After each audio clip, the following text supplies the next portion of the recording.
Cucu-cucu Nabi ada 8 orang, 3 perempuan, 5 laki-laki, Umamah, Zainab, dan Umi Kulsum, Ali, Abdullah, Muhsin, Hasan, dan Husain. Ali dan Umamah anak dari Zainab, sedangkan Abdullah anaknya Ruqayyah, Siti Fatimah anaknya 5 orang, Zainab, Umi Kulsum, dan juga Muhsin, Hasan, dan Husain cucu kesayangan Nabi.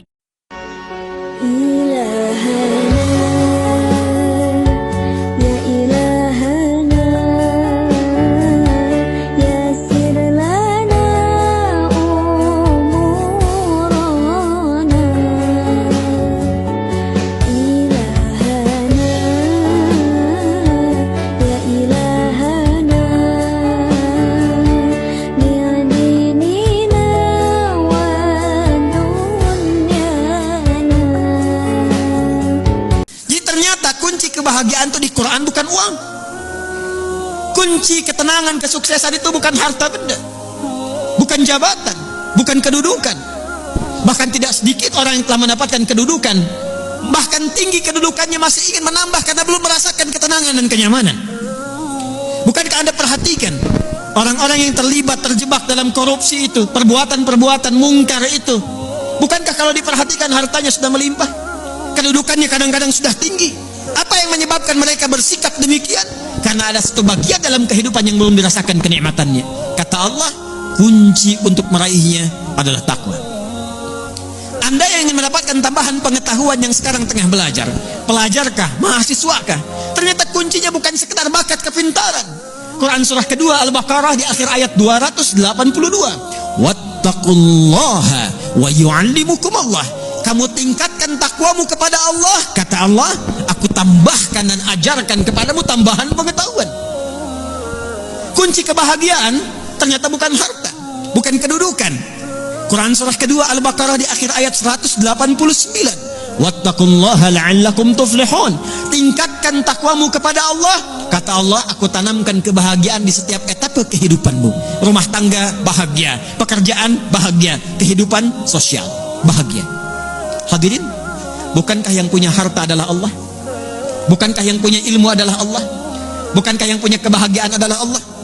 Tapi menariknya, kita tahu, kita menyadari yang punya ilmu Allah, yang punya harta Allah, yang punya kebahagiaan Allah. Tapi kita yang mengatakan itu semua adalah milik Allah, jauh dari Allah. Bagaimana semua itu bisa diraih? Bukankah hukum mengatakan orang yang dekat dengan seseorang yang punya kapasitas akan punya akses mendapatkan kemudahan dari kapasitas yang dia miliki? Orang yang dekat dengan pejabat dibuka akses dari jabatannya. Orang yang punya kedekatan dengan orang yang punya harta dibuka kelapangan untuk mendapatkan bagian dari hartanya. Hukum itu berlaku seseorang yang dekat dengan Allah, apa yang sulit bagi Allah untuk melimpahkan kepada hambanya. Jadi problemnya, kalau ada orang sukses di pekerjaan, kurang bahagia di rumah tangga, mungkin mohon maaf bukan karena kurang gelarnya, bukan karena kurang hartanya, boleh jadi yang kurang takwanya.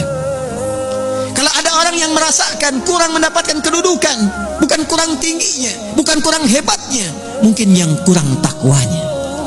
Kalau ada yang merasakan ini utang piutang kenapa belum lunas juga, ini kesulitan kenapa seringkali ada di hadapan, mungkin yang kurang hebat, yang dituntut dari Anda bukan kehebatan ikhtiarnya, bukan ilmunya, bukan tenaganya, barangkali yang kurang takwanya. Itu yang menjadikan Nabi seringkali mengingatkan kepada setiap umatnya dari sejak zaman sahabat ridwanullahu alaihim jami'a, yang diteruskan dengan riwayat sampai ke kita. Tidak sedikit kalimat Nabi yang pertama disampaikan nasihatnya, takwa. Al-Imam An-Nawawi rahimahullah saking pentingnya dengan takwa ini menyantumkan nomor hadis ke-18 dari Al-Arba'innya an Mu'adz bin Jabal wa Jundub bin Junadar radhiyallahu ta'ala anhuma anin Nabi sallallahu alaihi wasallam qala ittaqillaha haitsu ma kunta wa atbi' sayyi'atal hasanata tamhuha. Bahkan kata Nabi, kalau Anda ingin jadi orang baik, orang hebat, orang yang mudah didambakan di setiap keadaan, bertakwalah kepada Allah. Ketika takwanya meningkat, keburukannya Allah tutupi, kebaikannya nampak. Siapa yang tidak senang dengan orang baik? Kalau dia pejabat, dia akan menjadi pejabat yang baik. Kalau dia hartawan, dia akan menggunakan hartanya pada kebaikan. Kalau dia ilmuwan, dia akan kreasikan ilmunya pada kemaslahatan. Jadi siapapun yang mampu meningkatkan takwa, kata Nabi, Allah akan rubah pribadi itu menjadi pribadi yang lebih baik dan bermaslahat dengan takwanya dalam kehidupan.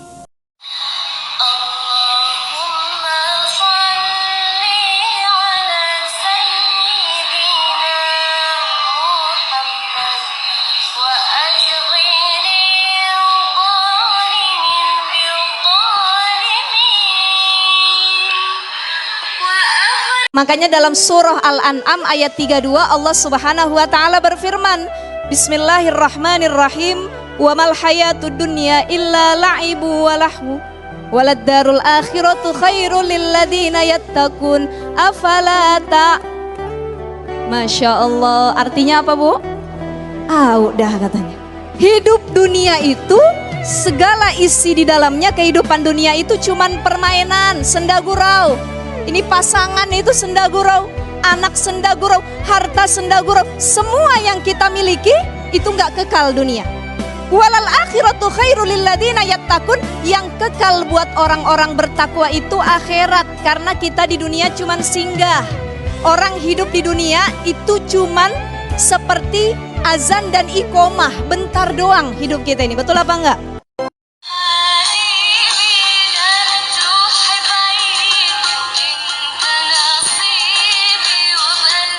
Kenapa ada ayat di Quran itu jumlah bilangannya sama, serupa dengan lawannya?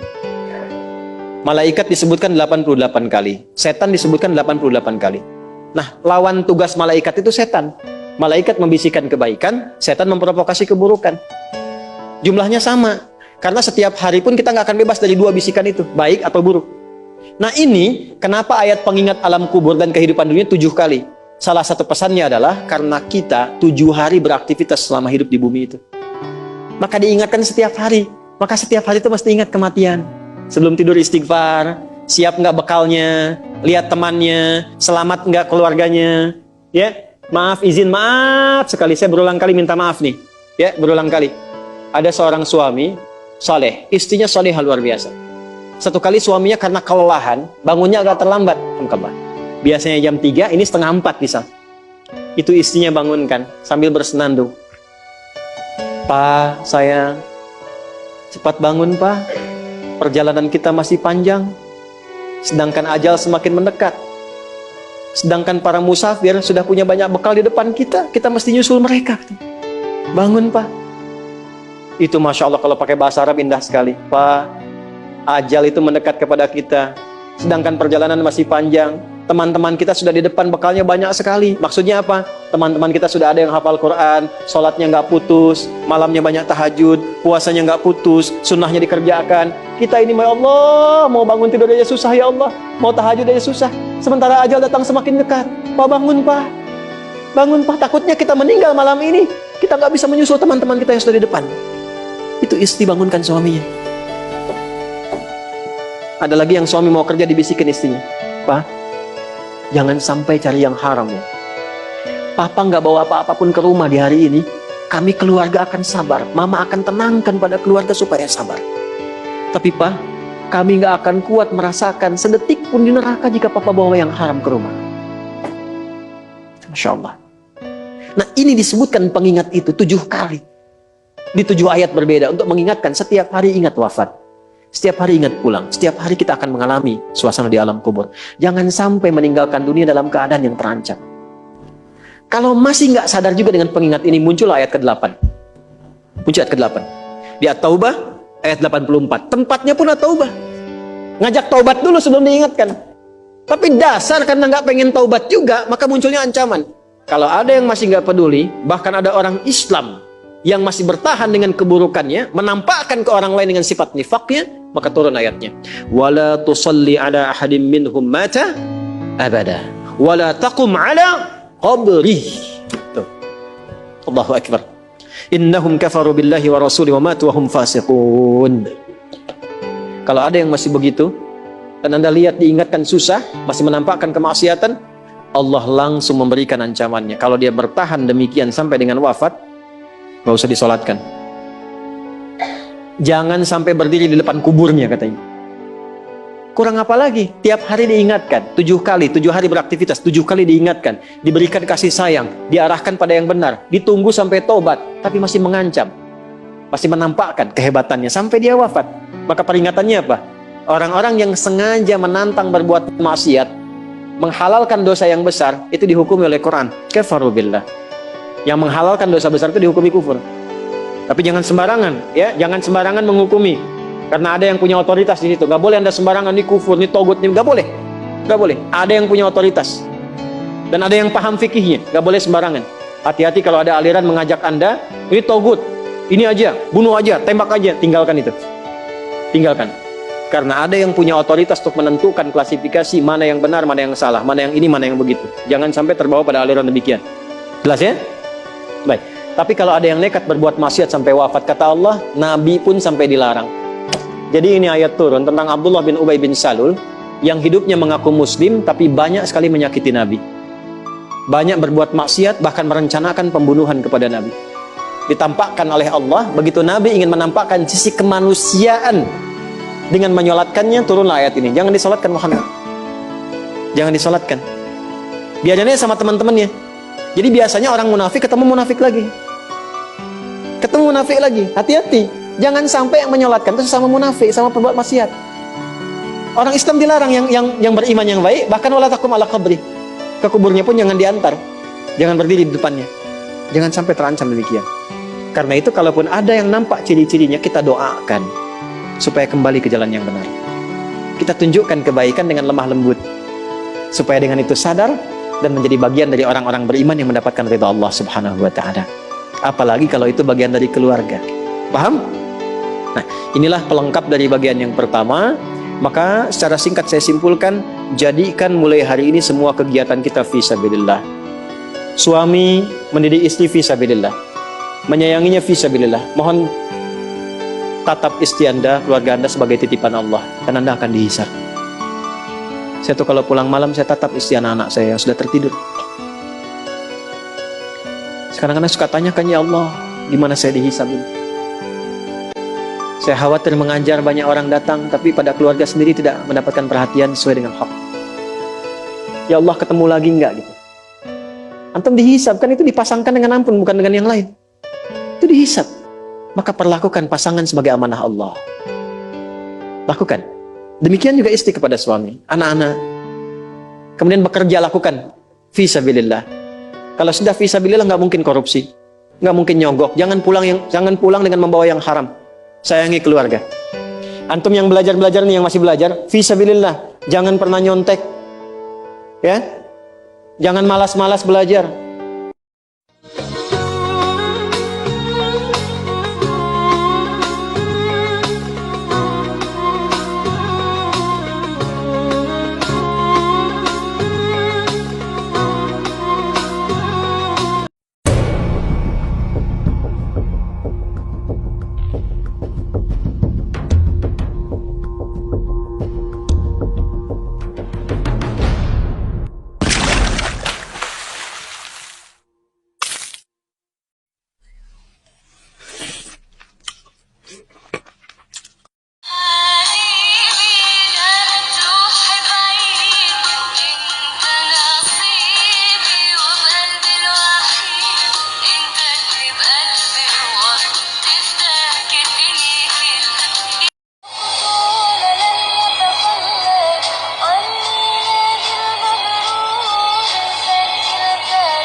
Mana orangnya nih?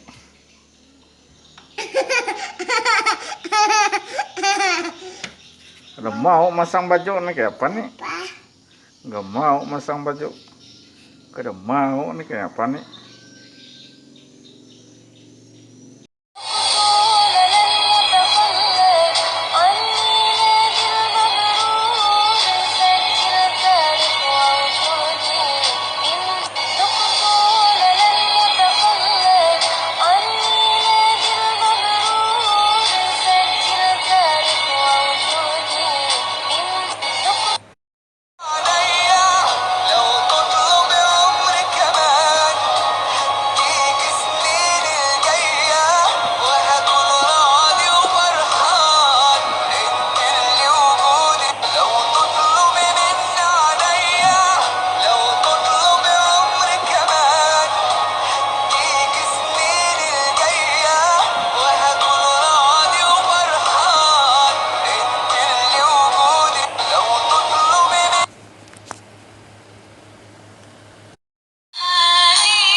من نفس واحدة وخلق منها زوجها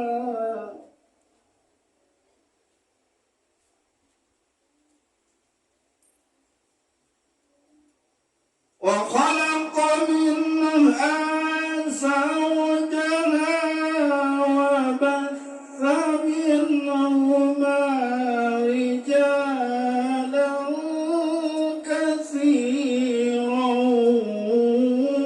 ونساء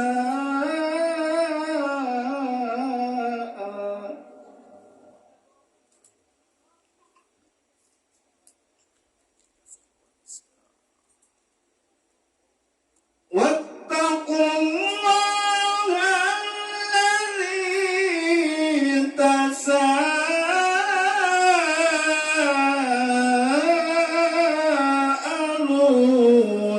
به والأرحام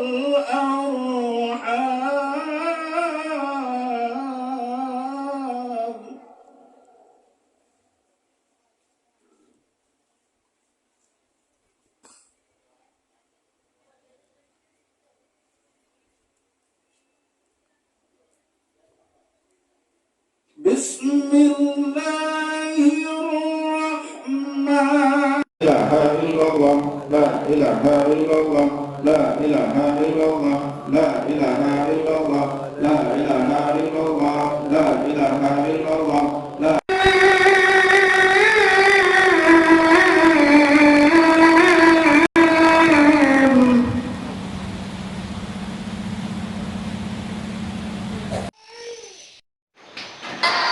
صلاة الله وسلام على من أوحي القرآن صلاة الله وسلام على من أوحي القرآن وأهل بيته الكرام وصحبه ذوي القرآن وأهل بيته الكرام وصحبه ذوي القرآن.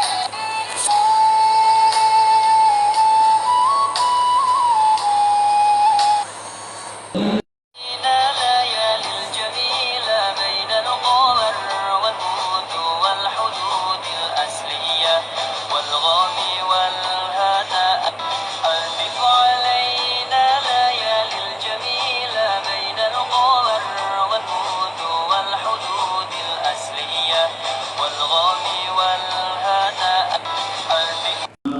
لا حول ولا قوة إلا بالله والصلاة والسلام على رسول الله محمد بن عبد الله وعلى آله وصحبه ومن والاه. رب اشرح لي صدري ويسر لي أمري واحلل عقدة من لساني يفقهوا قولي.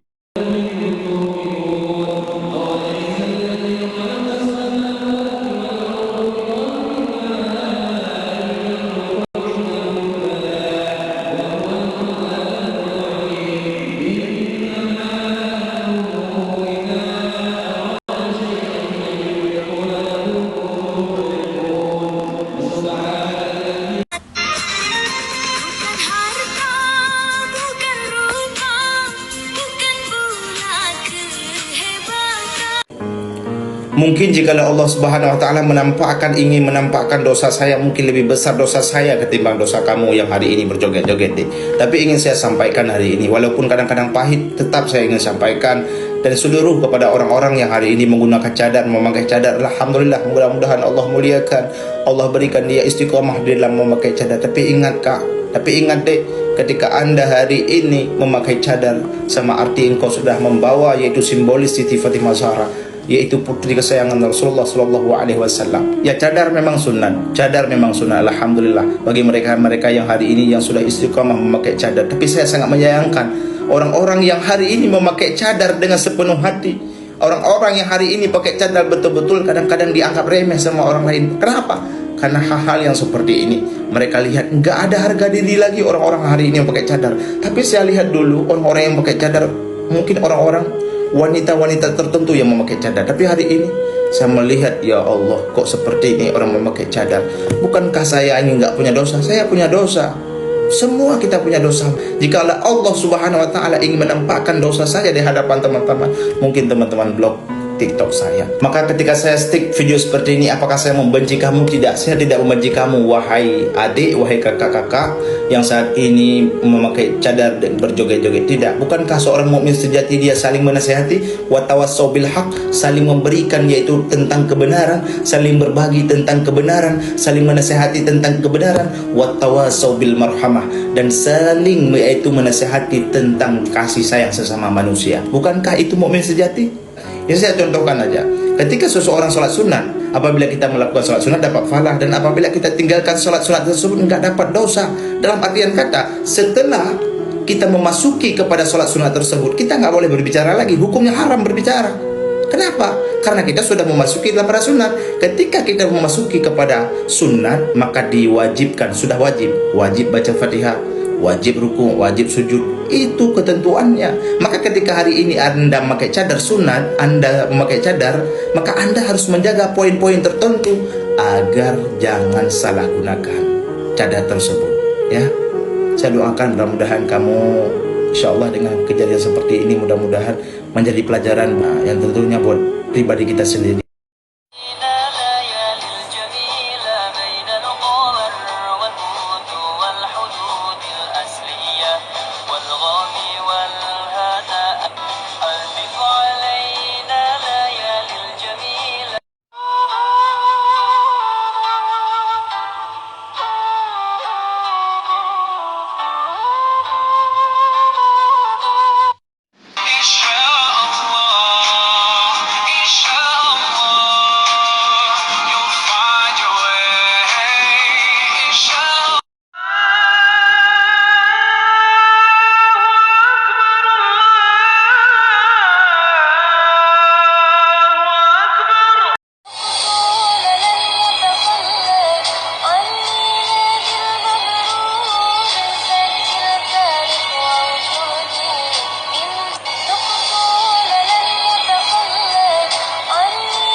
أحبابك اللي يحبونك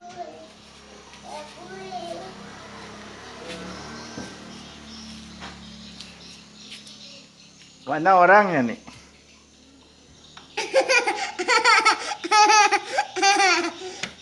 Udah mau masang baju nih kayak apa nih? Nggak mau masang baju. Udah mau nih kayak apa nih?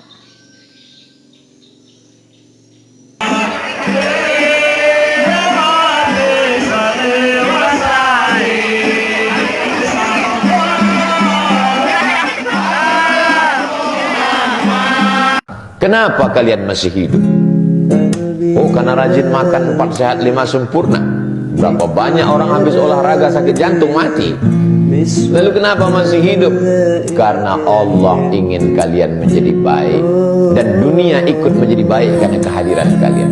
Alladzi khalaqal mauta, Allah yang menciptakan mati, wal hayata, Allah yang menciptakan hidup. Ada yang dikasih hidup, ada yang dikasih mati. Kenapa Allah beri kalian hidup? Liyabluwakum ayyukum ahsanu amala, karena Allah ingin melihat siapa yang paling baik amalnya, dan kalian lulus sampai hari ini. Alhamdulillahi Rabbil Alamin, wassalatu wassalamu ala ashrafil khalqi ajma'in, Sayyidina wa maulana wa syafi'ina wa zukhrina wa qurrati a'yunina Muhammadin wa ala alihi wa sahbihi wa man da'a bi da'watihi wa istanna bi sunnatihi ila yaumi liqa'i rabbih. Subhanaka la ilma lana illa ma 'allamtana innaka antal alimul hakim.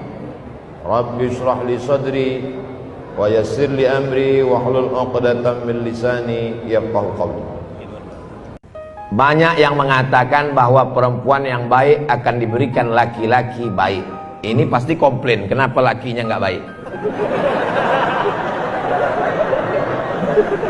Saya seorang pendosa lantas mengagumi seorang perempuan yang baik akhlaknya, kuat imannya. Apakah pantas orang seperti saya berharap kepada wanita yang baik tersebut? Why not?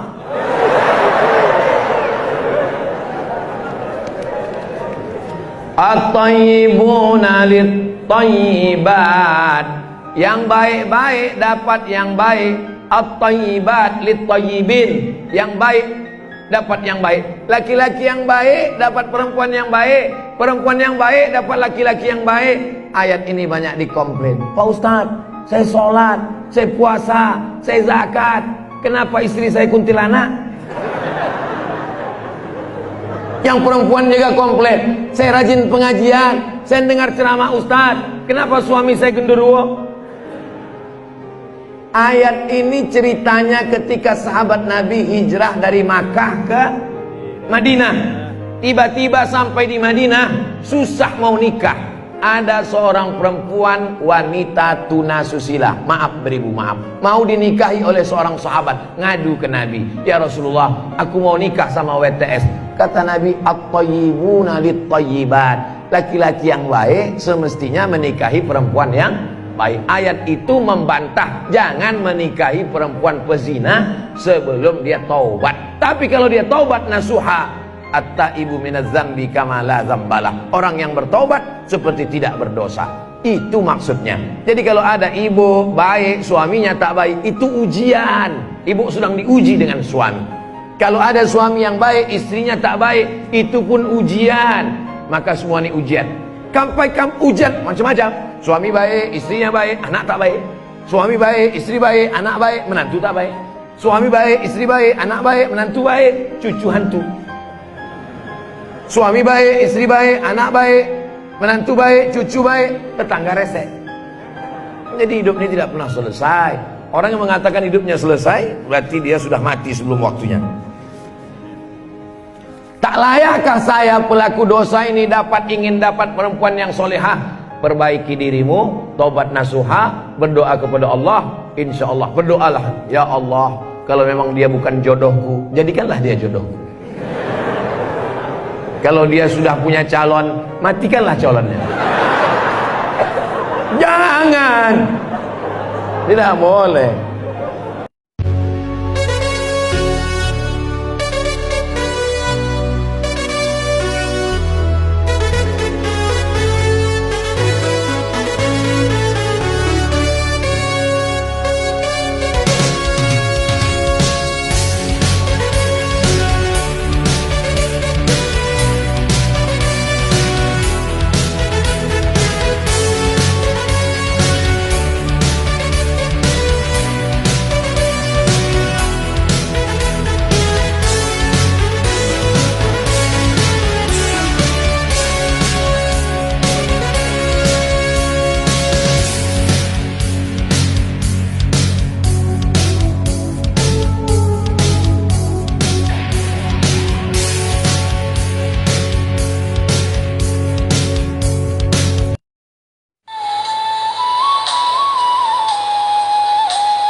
kenapa ada ayat di Quran itu jumlah bilangannya sama, serupa dengan lawannya.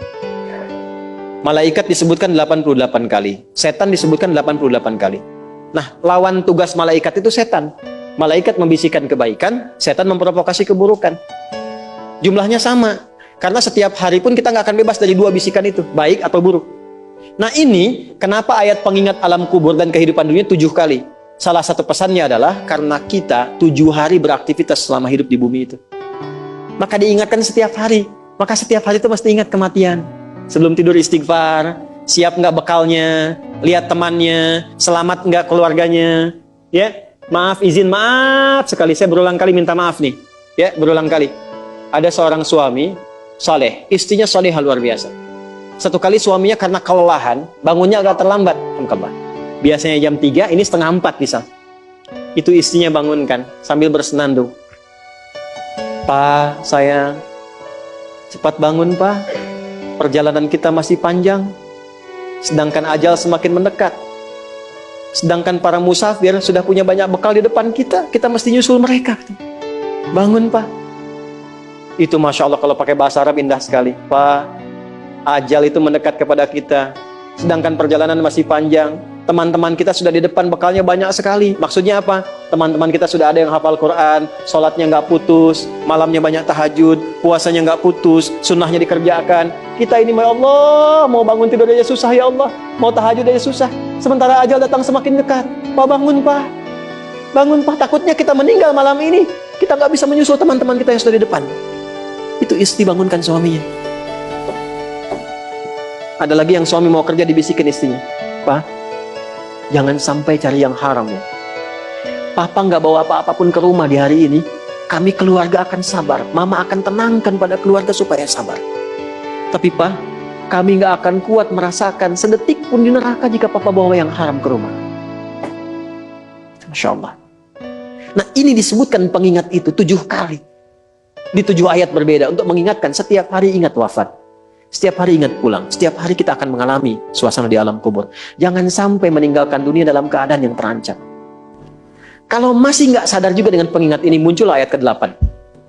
Muncul ayat ke-8. Di At-Taubah, ayat 84. Tempatnya pun At-Taubah. Ngajak taubat dulu sebelum diingatkan. Tapi dasar karena nggak pengen taubat juga, maka munculnya ancaman. Kalau ada yang masih nggak peduli, bahkan ada orang Islam yang masih bertahan dengan keburukannya, menampakkan ke orang lain dengan sifat nifaknya, maka turun ayatnya. Wala tusalli ala ahadim minhum mata abada. Wala taqum ala qabrih. Tuh. Allahu Akbar. Innahum kafaru billahi wa rasuli wa matu wa hum fasiqun. Kalau ada yang masih begitu, dan Anda lihat diingatkan susah, masih menampakkan kemaksiatan, Allah langsung memberikan ancamannya. Kalau dia bertahan demikian sampai dengan wafat, nggak usah disolatkan. Jangan sampai berdiri di depan kuburnya katanya. Kurang apa lagi? Tiap hari diingatkan 7 kali, 7 hari beraktivitas, 7 kali diingatkan, diberikan kasih sayang, diarahkan pada yang benar, ditunggu sampai tobat, tapi masih mengancam, masih menampakkan kehebatannya sampai dia wafat. Maka peringatannya apa? Orang-orang yang sengaja menantang berbuat maksiat, menghalalkan dosa yang besar, itu dihukumi oleh Quran kafaru billah. Yang menghalalkan dosa besar itu dihukumi kufur. Tapi jangan sembarangan, ya, jangan sembarangan menghukumi. Karena ada yang punya otoritas di situ. Gak boleh Anda sembarangan, ini kufur, ini togut, ini gak boleh. Gak boleh. Ada yang punya otoritas. Dan ada yang paham fikihnya. Gak boleh sembarangan. Hati-hati kalau ada aliran mengajak Anda, ini togut, ini aja, bunuh aja, tembak aja, tinggalkan itu. Tinggalkan. Karena ada yang punya otoritas untuk menentukan klasifikasi mana yang benar, mana yang salah, mana yang ini, mana yang begitu. Jangan sampai terbawa pada aliran demikian. Jelas ya? Baik. Tapi kalau ada yang nekat berbuat maksiat sampai wafat, kata Allah, Nabi pun sampai dilarang. Jadi ini ayat turun tentang Abdullah bin Ubay bin Salul yang hidupnya mengaku muslim tapi banyak sekali menyakiti Nabi. Banyak berbuat maksiat, bahkan merencanakan pembunuhan kepada Nabi. Ditampakkan oleh Allah, begitu Nabi ingin menampakkan sisi kemanusiaan dengan menyolatkannya, turunlah ayat ini. Jangan disolatkan Muhammad. Jangan disolatkan. Biarnya sama teman-temannya. Jadi biasanya orang munafik ketemu munafik lagi. Ketemu munafik lagi. Hati-hati. Jangan sampai yang menyolatkan itu sesama munafik, sama perbuat maksiat. Orang Islam dilarang yang beriman yang baik, bahkan wala taqum ala qabri. Ke kuburnya pun jangan diantar. Jangan berdiri di depannya. Jangan sampai terancam demikian. Karena itu kalaupun ada yang nampak ciri-cirinya, kita doakan supaya kembali ke jalan yang benar. Kita tunjukkan kebaikan dengan lemah lembut, supaya dengan itu sadar dan menjadi bagian dari orang-orang beriman yang mendapatkan ridha Allah Subhanahu wa Ta'ala.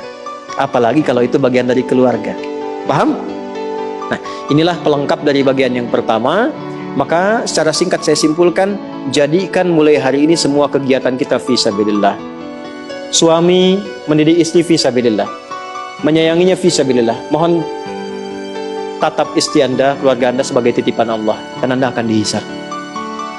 Saya tuh kalau pulang malam, saya tatap istri anak-anak saya yang sudah tertidur. Sekarang Anda suka tanyakan, ya Allah, gimana saya dihisab ini? Saya khawatir mengajar banyak orang datang, tapi pada keluarga sendiri tidak mendapatkan perhatian sesuai dengan hak. Ya Allah, ketemu lagi enggak gitu? Antum dihisab, kan itu dipasangkan dengan ampun, bukan dengan yang lain. Itu dihisab. Maka perlakukan pasangan sebagai amanah Allah. Lakukan. Demikian juga istri kepada suami, anak-anak. Kemudian bekerja, lakukan fisabilillah. Kalau sudah fisabilillah, nggak mungkin korupsi, nggak mungkin nyogok. Jangan pulang dengan membawa yang haram. Sayangi keluarga. Antum yang belajar nih, yang masih belajar, fisabilillah, jangan pernah nyontek, ya. Jangan malas-malas belajar.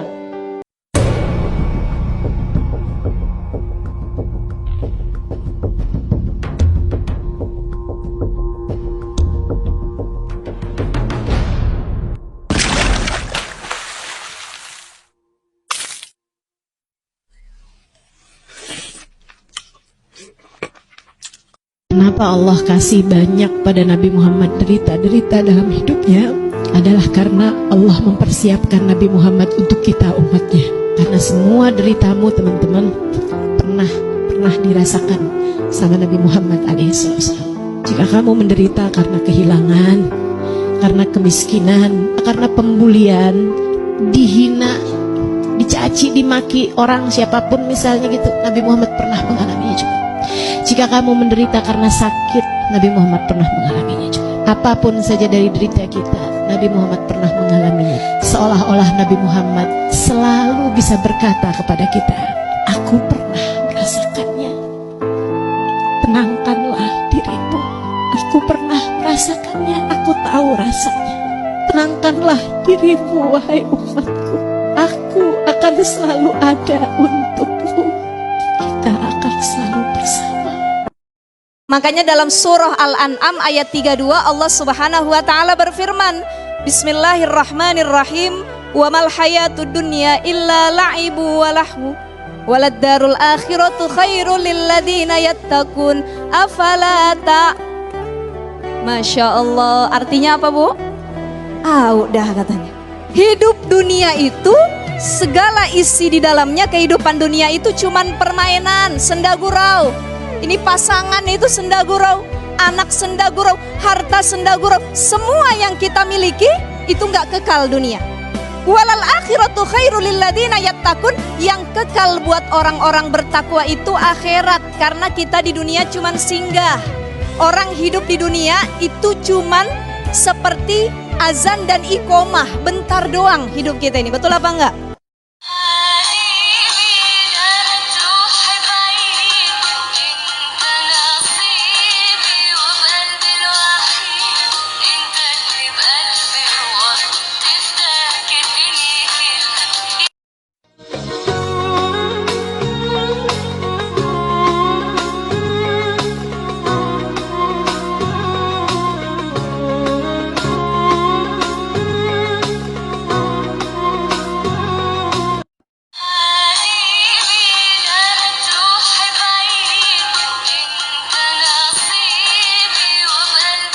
Cucu-cucu Nabi ada 8 orang, 3 perempuan, 5 laki-laki, Umamah, Zainab, dan Umi Kulsum, Ali, Abdullah, Muhsin, Hasan, dan Husain. Ali dan Umamah anak dari Zainab, Sedangkan Abdullah anaknya Ruqayyah, Siti Fatimah anaknya 5 orang, Zainab, Umi Kulsum dan juga Muhsin, Hasan dan Husain cucu kesayangan Nabi. Kata Nabi, "Lau kuntu amiran ahadan ala ayyasjuda ala ahadin." Kalaulah boleh manusia itu sujud kepada manusia, maka pastilah aku suruh, aku perintahkan perempuan untuk bersujud kepada suaminya. Sampai-sampai ayyuma mra'atin matat, jika ada seorang perempuan yang meninggal dunia, kemudian suaminya dalam keadaan radin anha, dalam keadaan ridha, senang hati kepada istrinya itu, dakhalatil jannah, maka dia akan masuk ke dalam surga. Oh ya Allah, Masya Allah. Maka senangkanlah hati suami, tapi jangan satu hadis, 2, lalu dikatakan, oh ini mendiskriminasi perempuan nih, masa perempuan aja yang mesti nyenangin hati suami. Sebaliknya begitu juga.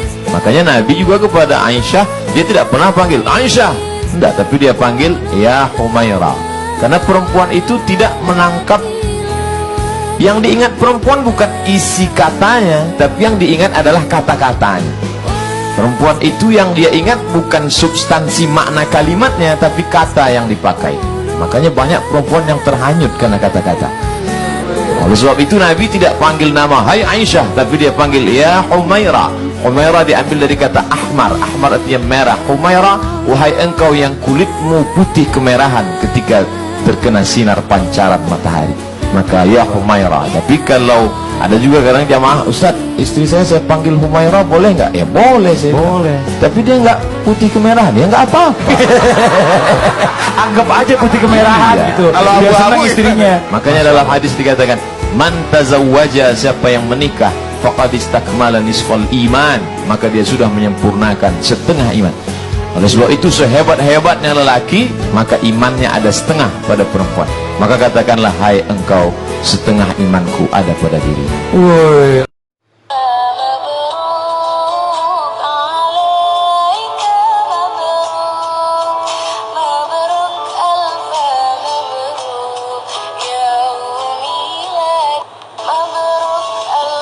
Jadi ternyata kunci kebahagiaan itu di Quran bukan uang. Kunci ketenangan, kesuksesan itu bukan harta benda, bukan jabatan, bukan kedudukan.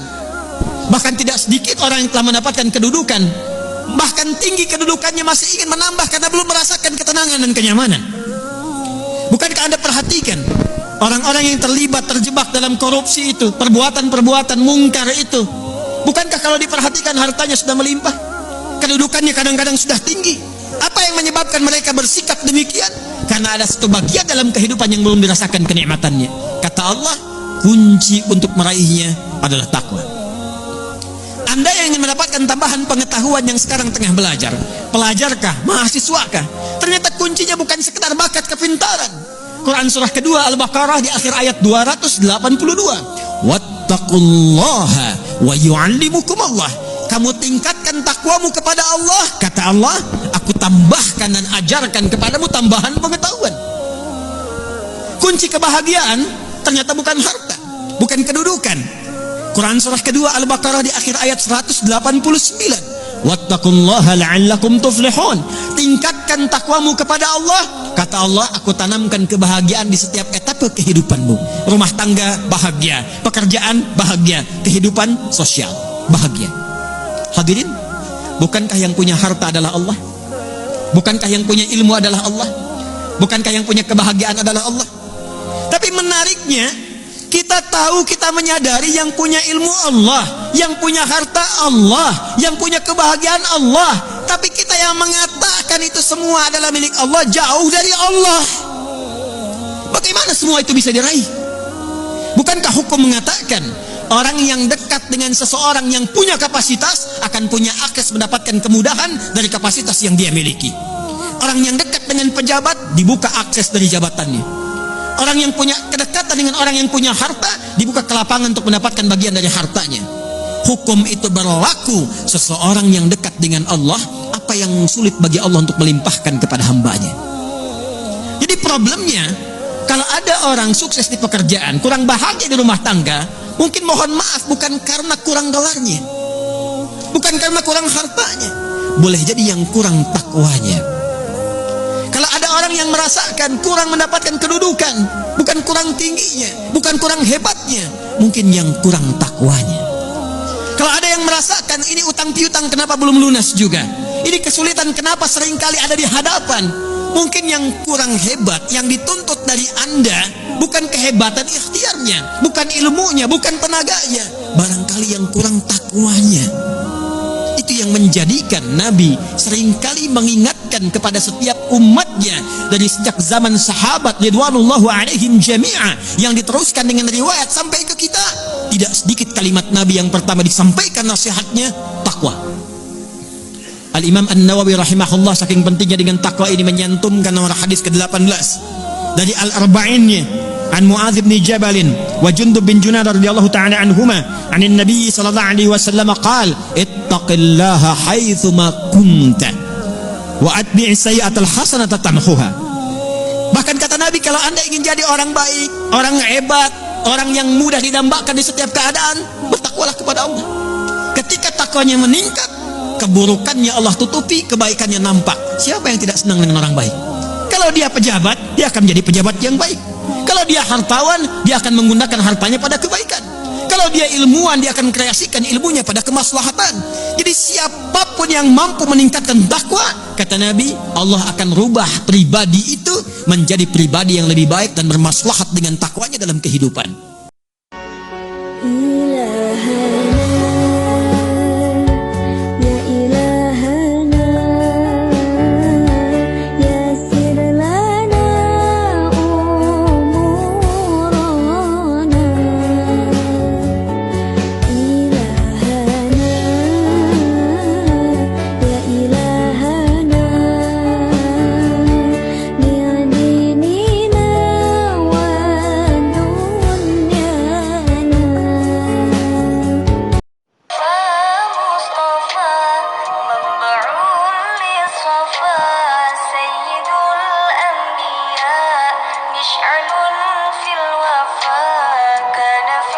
Allah yang Maha Adil, Allah ingatkan engkau bukan dengan khutbah Jumat karena kau tak pernah datang ke masjid, bukan dengan pengajian karena kau tidak suka kepada ulama, tapi Allah nasihati engkau dengan apa? Mati anakmu, meninggal dunia istrimu, kau lihat mereka terbujur, tapi ternyata kau tidak ambil pelajaran. Wa kafa bil mauti wa'iza, cukuplah kematian sebagai nasihat. Nasihat yang tak berbunyi dan tak bersuara, nasihat yang tidak bertinta dan tak berpena, nasihat yang bukan tinta di atas kertas, nasihat diam 1000 bahasa. Tapi kau tak ambil pelajaran dari kematian, kau tetap juga rakus dan tamak, kau kejar dunia seperti mengejar fata morgana. Kau sangka air yang dapat menghilangkan kehausan, tapi justru semakin kau telan semakin kau haus, semakin kau telan semakin kau kering, semakin kau telan semakin kau hampa, dan kau tak dapat apa-apa sampai akhirnya kematian tiba. Saat itu kau hanya berkata, oh kematian tiba. An-nasu niyam, manusia itu semuanya niam, tidur. Semua manusia itu tidur. Falamma matu intabahu, ketika mereka mati barulah mereka sadar, rupanya aku sedang terlelap dalam tidur yang panjang. Baba wal batulil mustatabah wan nabi thumma sahabah fa'asa da'wah mujabah natawassal bil babah wal batulil mustatabah wan nabi thumma sahabah fa'asa da'wah mujabah natawassal bil hubabah wal batulil mustatabah wan nabi thumma sahabah fa'asa da'wah mujabah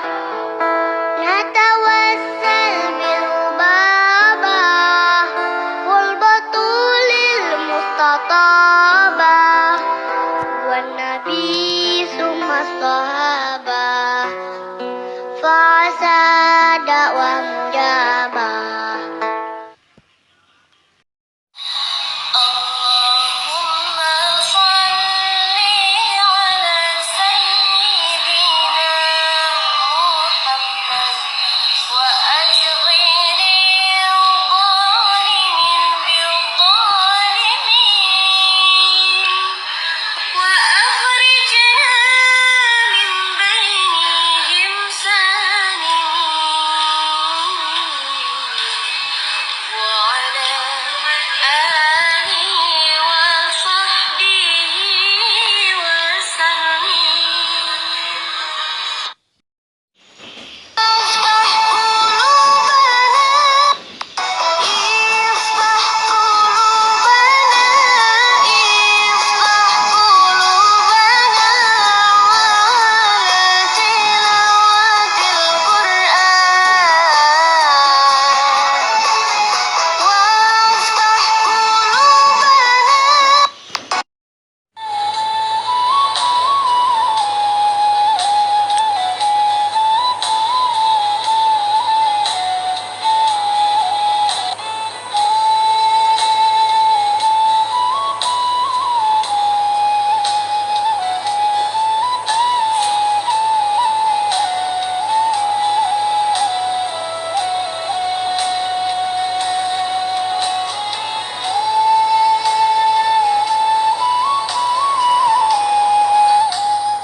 Al-Imam Asy-Syafi'i sedang berdiskusi dengan Imam Malik gurunya. Kata Imam Asy-Syafi'i, Syekh, rizki itu mesti saya cari dulu baru kita dapat. Kata gurunya, ya Syafi'i, ada rizki yang cukup kita beramal dekat kepada Allah, dia akan datang tanpa kita cari dengan ikhtiar manusia. Kata Syafi'i, mustahil. Kata Quran kan kita kerja dulu baru datang. Kata Imam Malik dulunya, kamu yang belum sampai, kita amalkan ini, rizki datang. Maka berhenti sampai di situ. Imam Syafi'i pamit. Di jalan tiba-tiba beliau mendapati ada panen anggur, Pak, Bu. Terus dipanggil sama yang punya kebun. Ya pemuda, katanya, sini, mau bantu nggak? Kalau kamu bantu, kami berikan anggurnya. Maka beliau bantu panen, petik, sampai setelah selesai diberikan anggur yang besar-besar. Hanum senyum, senang beliau. Ternyata senangnya bukan karena dapat anggur, senangnya karena merasa pendapatnya benar. Kalau saya nggak bantu panen ini, nggak akan dapat si anggur. Cuma karena saya bantu, saya diberi ini. Maka rasa senangnya inilah dibawa kemudian kepada gurunya, ingin laporan. Tapi perhatikan adabnya. Dia tidak mengatakan, guru, nih saya benar, kalau saya nggak ikut panen, nggak dapat saya ini. Perhatikan kalimat Asy-Syafi'i. Guru, tadi saya di jalan, dipanggil oleh pemilik kebun, ikut panen anggur. Begitu saya bantu, saya diberikan anggur ini. Beliau tekankan dengan kalimat yang kencang pada kalimat, begitu saya bantu, saya dapat anggur ini. Imam Malik tersenyum mengatakan, Masya Allah, Syafi'i luar biasa. Ini siang begitu panasnya, tadi saya mau keluar ngajar, terpikir di benak saya, Allah, kalau ada anggur yang besar-besar, enak rasanya. Tiba-tiba kamu datang bawa anggur. Di Imam Syafi'i kerja dapat sesuatu, Imam Malik terfikir sesuatu, datang rezeki. Itu ada di Quran surah ke-7, teman-teman, ayat ke-90.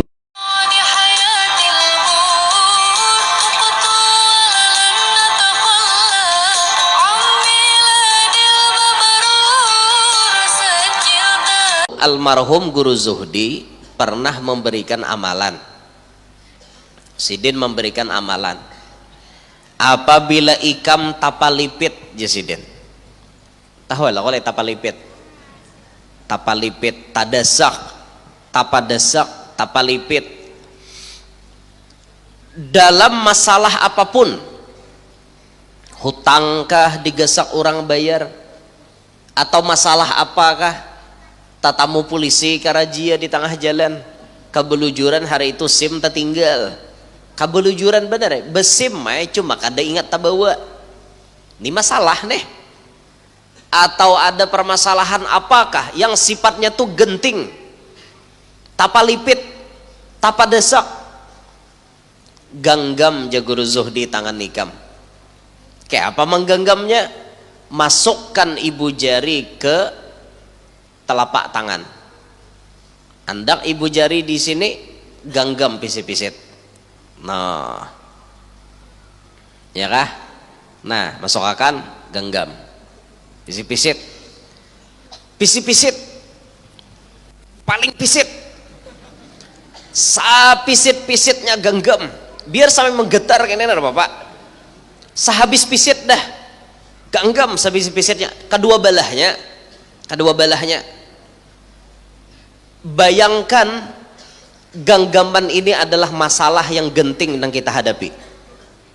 Ini nah tapalipit nah takapit nah, nih ibu jari ini takapit, ini masalahnya nah nanti hadapi. Kedua-duanya digenggam, lapas bagamat sambil membaca la haula wala quwata illa billahil aliyil azim. Genggam pisit-pisit, lapas la haula wala quwata illa billahil aliyil azim. Dalam pandangan hati, sebagaimana lapas genggaman ini keluar jua, lapas jua aku dari permasalahan itu. Insya Allah terbukti bian. Dan ini mujarab. Alhamdulillah kita sudah berapa kali dapat masalah-masalah genting itu kita genggam, kita bujur-bujur basarah lawan Allah, Allah berikan. Bahasa Inggris kah, bahasa Madura kah, bahasa apa? Hah? Nenek, Masya Allah, panas tangan kedingin kan nenek. Musim hujan paham mana saja. Lah, bahasa Arab lah. Ingat jawabannya lah. Ayo, ayo. Tes ke dulu. Ayo tes lo, tes nih, tes. Jangan di kamera lah, tes nih. Ya Muhammad Amin Badali bin Muhammad Ismail, uzawwituka ala ma amarallahu bihi min imsakin ma'rufin aw tasrihin bi ihsan.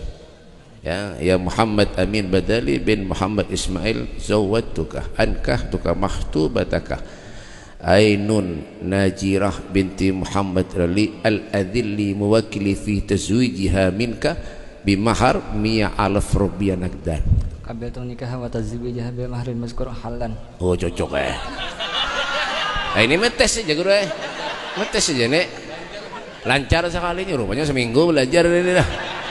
Mahalit, wah masya Allah. Ya Bismillah ya umpat ulun.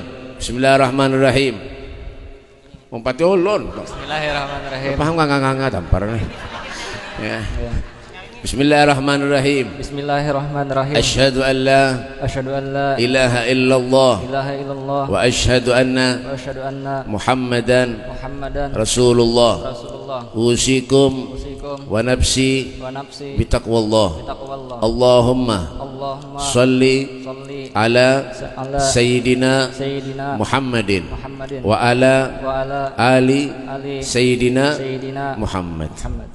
Ya Muhammad Amin Badali bin Muhammad Ismail, zawwatuka wa ankahtuka mahtubataka. Ya, zawwatuka wa ankahtuka mahtubataka. Ya Muhammad Amin Badali bin Muhammad Ismail. Kenapa tadi kedengar lagi udah? Timbul ulun nang gugup.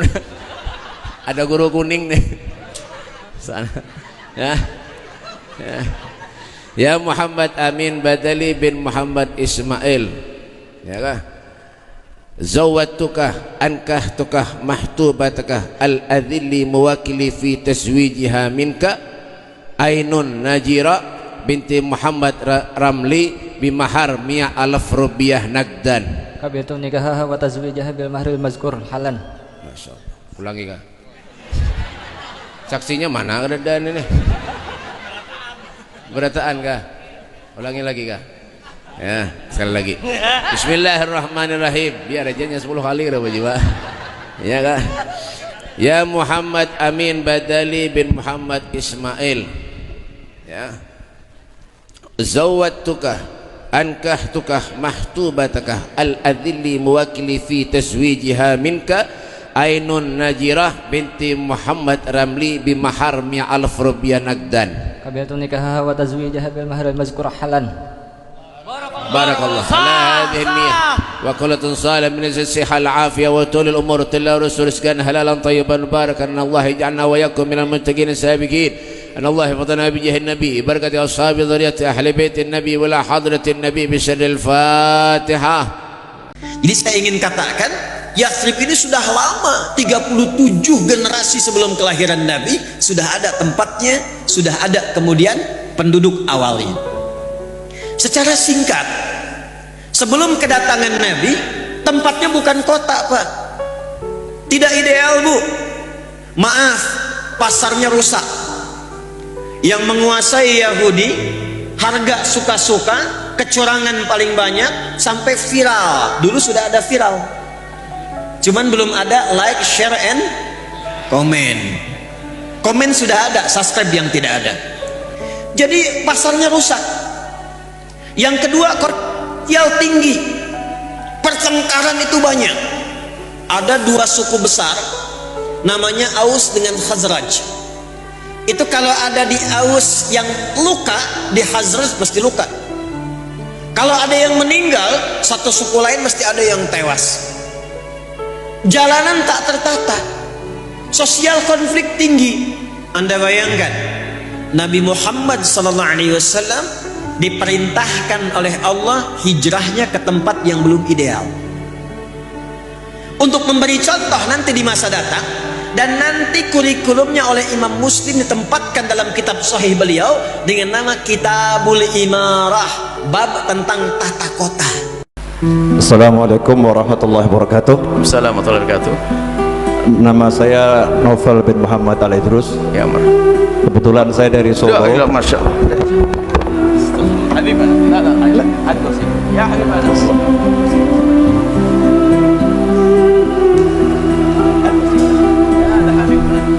Ada ulama besar. Ada ulama besar. Ada bin Solo. Ada Habib Novel. Astagfirullah. Ada tawadhu'nya ini. Kita hari ini belajar ilmu tasawuf. Kita hanya ilmu teori, prakteknya Habib Novel. Seorang alim duduk di belakang. Ayo. Kita masih belajar ilmu teori, ilmu tasawuf dengan Ibn Athaillah Sakandari. Akan tapi ada seorang alim besar, beliau seorang Habib, dzurriyyah Nabi, duduk di belakang. Ayo, kalah semuanya kita ini. Fadhal Habibana. Astagfirullah. Ya Habib, Masya Allah. Masya Allah, Masya Allah. La ilaha illallah. Astagfirullah. Astagfirullah. Saya datang ini mau nanya sebetulnya. Astagfirullah. La abadan. Astagfirullah. Masya Allah. Ya, pertanyaannya sederhana. La ilaha illallah. La Habib, Masya Allah. Saya panggilnya Ustadz karena beliau Ustadz saya di pondok. Astagfirullah. Jadi saya masuk pondok tahun 94 akhir, 95 awal saya diizinkan untuk lulus sama Habib Hasan Baharun almarhum. Kemudian beliau masih punya hutang sama saya. Malam ini sebetulnya saya mau nagih hutang. Jadi tahun 95 awal itu pernah janji sama saya, Habib kalau ke Blitar mampir nanti saya kasih telur puyuh. Ada kartu maksud? Nama ya telur puyuh. Cuman di Blitar, lah ini saya nagihnya ke Cirebon ini. Saya mau nanya tadi kalau ada suami yang dalam benaknya menggauli wanita lain dalam benaknya, ternyata itu istrinya sendiri, termasuk zina atau tidak, Ustaz? Terima kasih. Masya Allah. Ada Habibuna. Ada luar biasa, Masya Allah. Hari ini kita nikmat kabir. Kedatangan beliau dikasih ilmu yang luar biasa. Sebuah buah contoh tawaduknya beliau, Masya Allah. Kita malu. Harus dijawab pada ini. Masya Allah. Astagfirullah. Ahlan assalamualaikum habibana. Kaifalukum, Masya Allah. La ilallah. Kita tidak ngelihat lirin. Kita nolehnya agak susah, Habib. Makanya kita tidak noleh ke sini. Masya Allah. Beliau adalah Habib Novel Al-Idrus. Sering dengar ya? Beliau di YouTube, ulama beliau di Solo. Kalau datang Solo, beliau adalah ulama mudanya.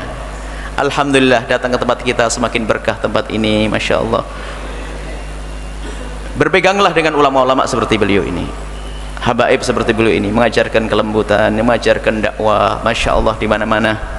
Jazakumullah, terima kasih Habibana. Ini mau dijawab nak Habibana? La ilaha illallah. Antum a'lamu, antum tahu sebetulnya. Mari kita jaga sinergi persatuan kita dalam ukhuwah keislaman. Silakan dari manapun ilmu bisa diambil. Ambil dari setiap yang baik-baik. Entah itu dari Ormas, Muhammadiyah, NU, Persis misalnya, Dewan Dakwah dan sebagainya. Silakan. Ada yang baik ukuran Al-Quran Sunnah ambil. Tidak baik kita tinggalkan. Dan jangan sibuk dengan mencela satu dengan yang lainnya. Atau dengan gerakan-gerakan silakan. Ya, hubungan tarbiyah, ada salafi, ada macam-macam, dengan segala nama silakan. Ada baik ambil. Tapi jangan sibukkan diri kita untuk merusak itu semua dengan hal yang tidak menyenangkan. Karena Nabi telah memberikan kabar bahwa akan tiba nanti di masa-masa depan dajjaluna kadzabun, para pendusta, dusta masalah agama. Tapi hebatnya orang ini disebut oleh Nabi dalam tafsir hadis, dia lihat, datanglah dia dengan hal-hal yang tidak diketahui. Datang, bahkan disebut syaitanun yatamatsalu fir rajul. Sebetulnya jiwanya setan, cuman dia hadir dalam bentuk manusia. Datang di tengah-tengah masyarakat, tiba-tiba mengacau, fayatafarraqun. Dia memberikan informasi palsu, menyampaikan yang palsu, terus masyarakat terpecah belah. Dan orang ini nggak diketahui siapa dia. Nah, ini hati-hati teman-teman sekalian. Anda yang bergaul dengan media sosial, lihat yang suka motong-motong video dan sebagainya. Saya nggak pernah komentari hal-hal yang tidak penting. Tapi kemarin saya sengaja masuk pada satu akun yang menyoal banyak hal, saya masuk. Ada mengatakan, Ustaz jangan terpancing. Bukan, memang saya sedang mancing yang tidak baik, sehingga muncullah akun-akun yang tidak baik itu muncul. Saya data, oh ini rupanya ini. Setelah itu saya tinggalkan dan sudah paham siapa ini. Termasuk juga yang terkecohnya, oh ini ustadz ini yang muncul begini, langsung komentari, lihat, oh menghasilkan jamaah yang seperti ini. Kita analisis. Setelah itu apa yang dilakukan? Bukan mencela, kita doakan. Ya Allah, berikan petunjuk kepadanya, berikan kesadaran kepadanya. Ya, dalam sujud malam kita doakan, ya Allah berikan hidayah, pertemukan kami dalam kebaikan, sinergikan kami ya Allah. Tunjukkan kalau saya salah ya Allah, sehingga dengan kesalahan itu bisa dijauhi oleh orang lain. Tunjukkan kalau benar itu benar ya Allah, sehingga dengan kebenaran itu mendekat kepadamu ya Rabb. Dan itu indah. Antum doakan guru-guru kita supaya bersatu dalam kebaikan. Kemudian setelah itu kita hadirkan ketenangan, baik kita ambil, buruk kita tinggalkan. Dan yang terakhir, saya sarankan kepada para pembelajar, terakhir banget karena tadi yang terakhir ya. Ayo jaga adab, jaga kebaikan-kebaikan. Ya, termasuk yang siswa yang tadi dari Madinah yang saya sayangkan dari sikapnya tadi, ya saya kira Anda perbaiki diri lah. Ya, perbaiki diri. Saya sebetulnya hanya ingin mencoba mengabulkan apa yang Anda mintakan. Dia orang ini minta supaya diongkosin. Ya, kemudian menghujat kita habis-habisan. Minta diongkosin, kalau mau ketemu ayo ketemu, ongkosin saya.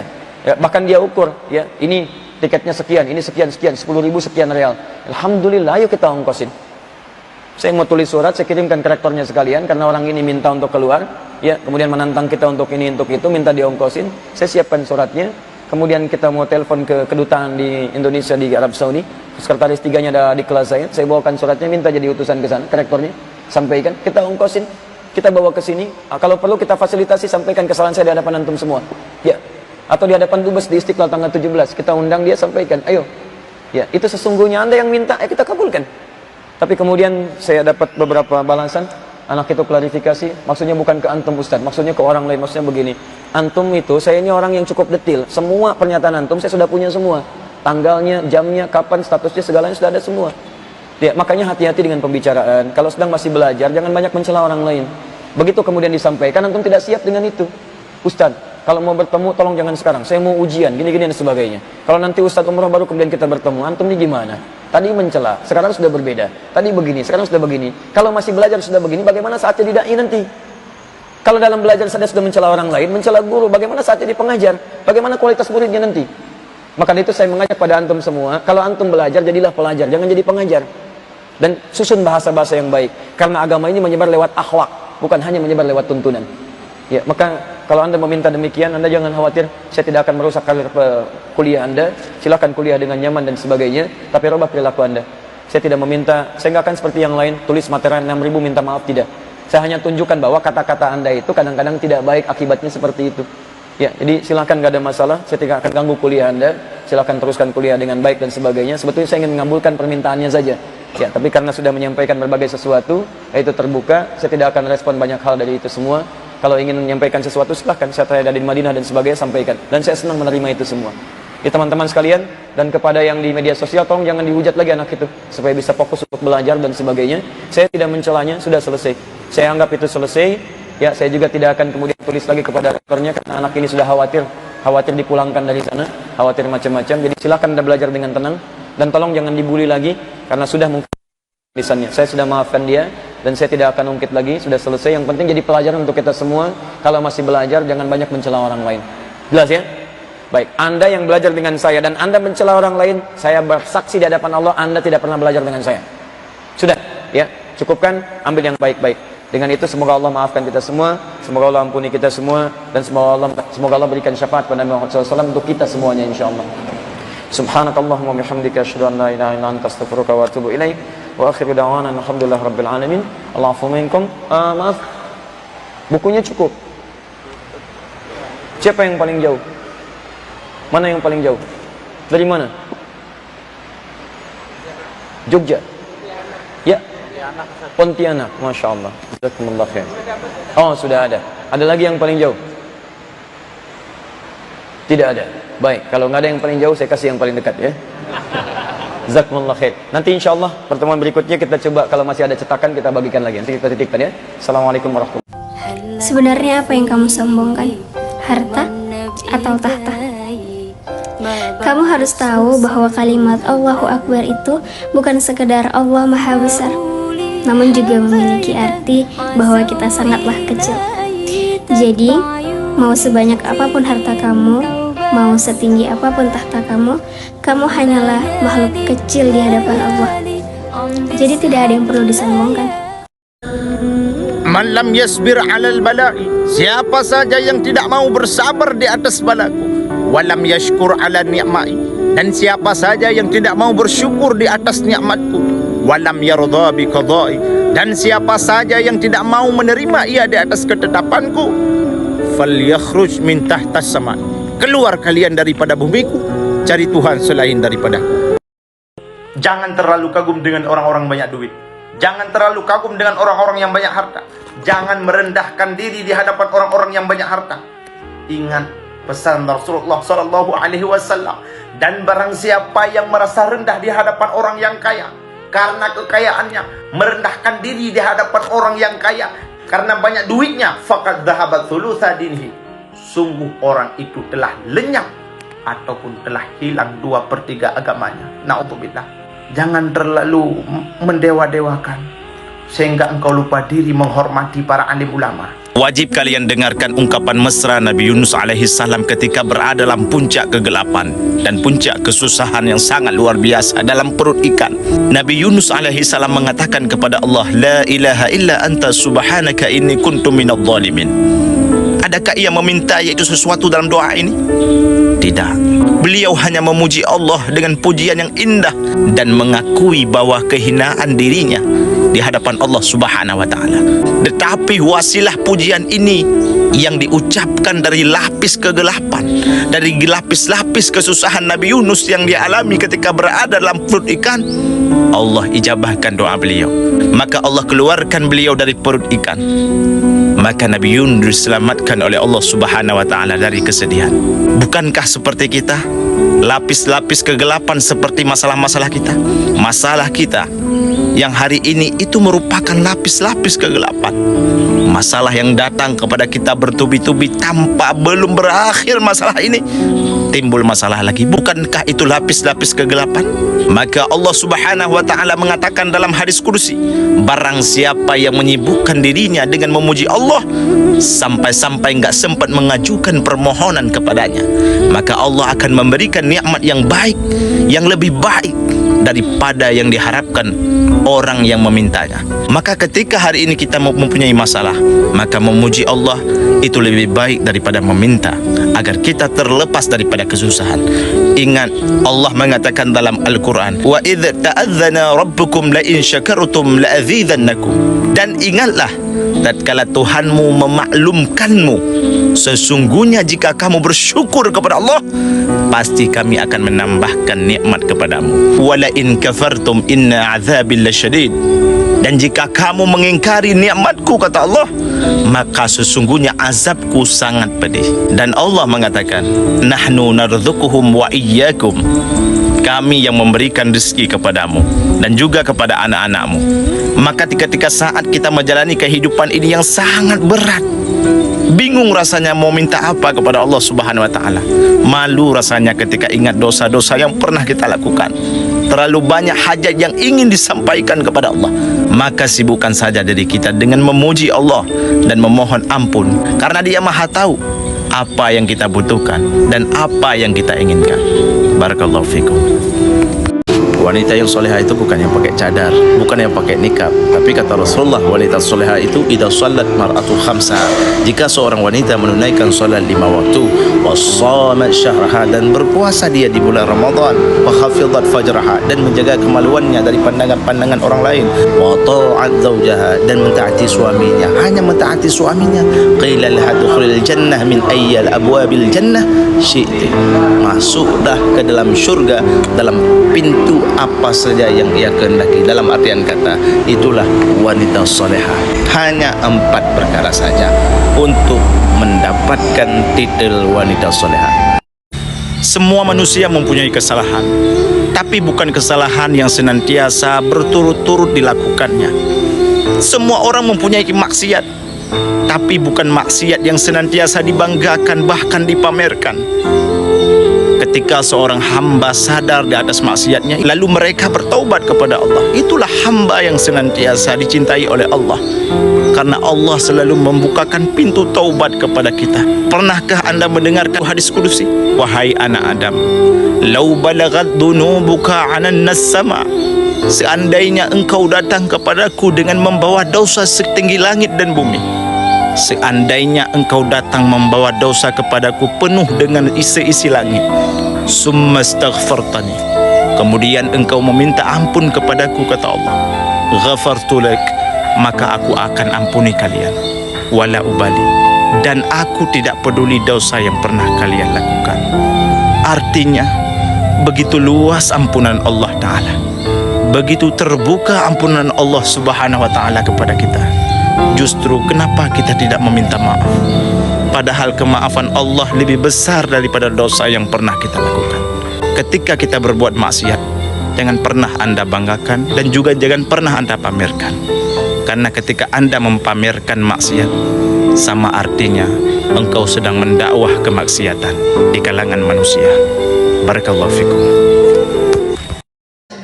Cikini kegondang dia, orang iri hidupnya nggak bahagia. Cikampek ke Purbalingga, hidup capek kalau ngepoin tetangga. Cianjur ke kampung sawah, banyakin syukur daripada ngegibah.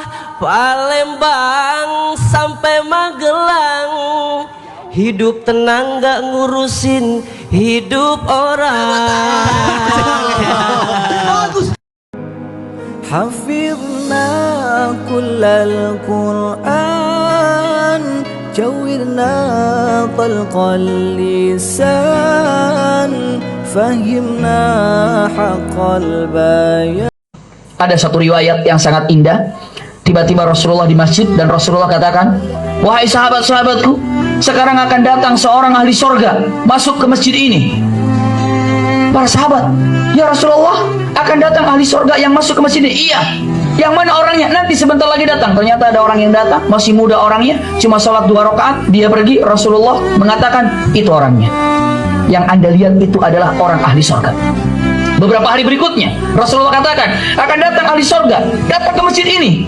Siapa ya Rasulullah? Tunggu saja, Jibril kasih tahu kepada saya barusan bahwa akan datang orang ahli sorga. Ternyata laki-laki yang kemarin. Subhanallah. Hari berikutnya Rasulullah bilang akan datang ahli sorga. Ternyata laki-laki yang kemarin. Abdullah bin Umar penasaran, ini laki-laki apa hebatnya nih menjadi ahli sorga. Rasulullah bilang ahli sorga. Begitu dia keluar dikejar. Assalamualaikum ya fulan. Waalaikumsalam warahmatullahi wabarakatuh. Kenalkan, nama saya Abdullah bin Umar. Siapa anda? Saya adalah Abu Damdam. Subhanallah. Nama orang laki-laki yang dijadikan ahli surga oleh Rasulullah itu siapa namanya? Abu Damdam. Ya Abu Damdam, boleh saya beristirahat di rumahmu atau bertamu di rumahmu? Silakan. Diizinkan oleh Abu Damdam Abdullah bin Umar untuk tidur di rumah Abu Damdam. Hari pertama biasa saja. Abdullah bin Umar bangun tengah malam, jam 12 sudah bangun.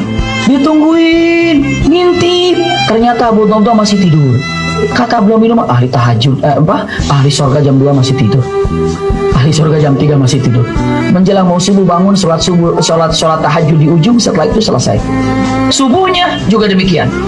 Oh mungkin puasanya juga tidak.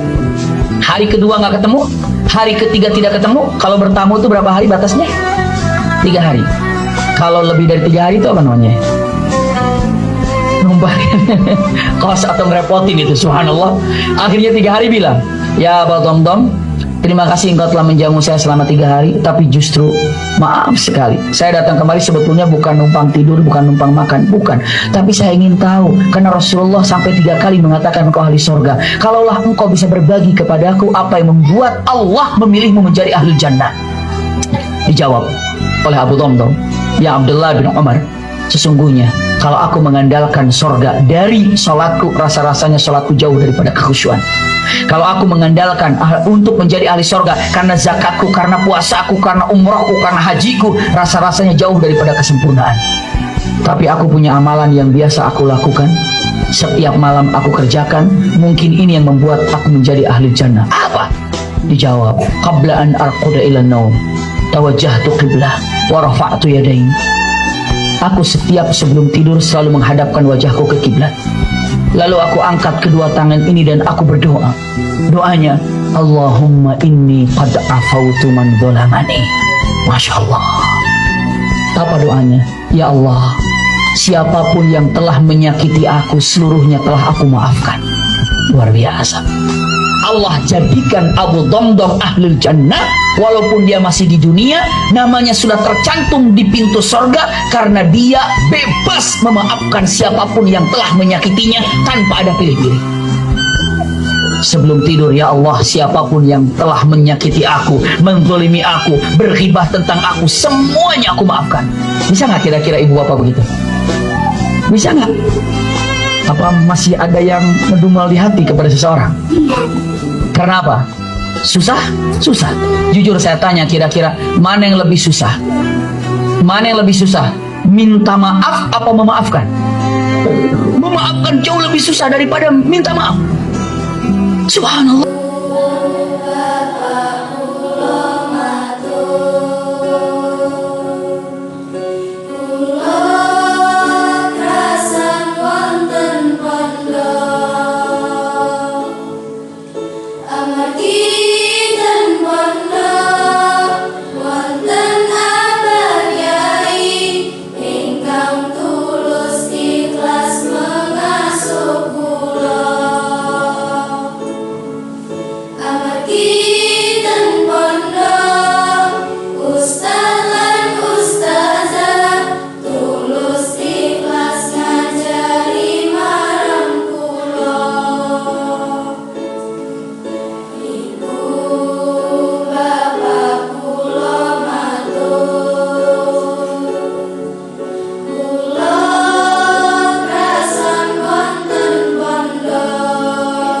Itu yang jadi gubernur di Mesir adalah Amr bin As.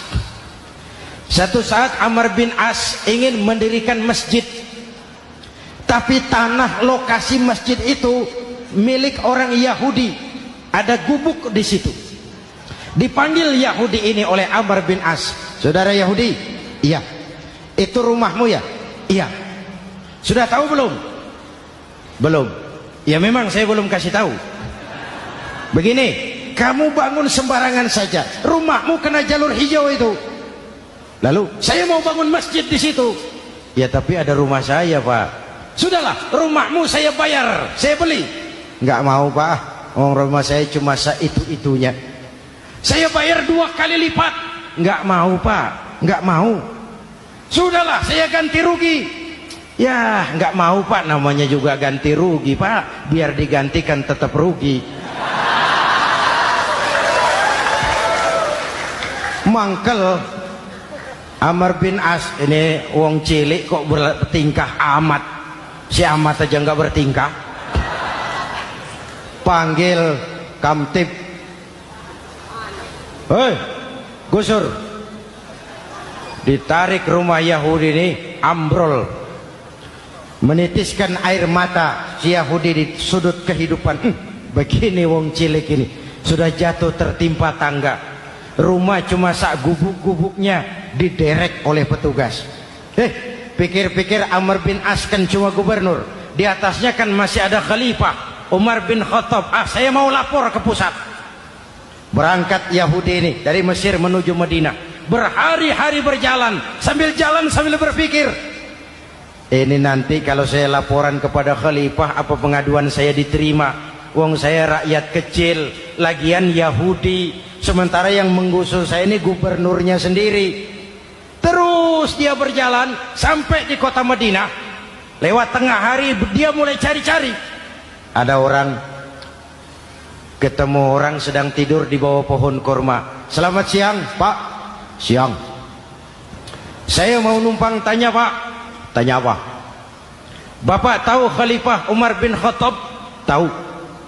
Istananya di mana, Pak? Istananya di atas lumpur.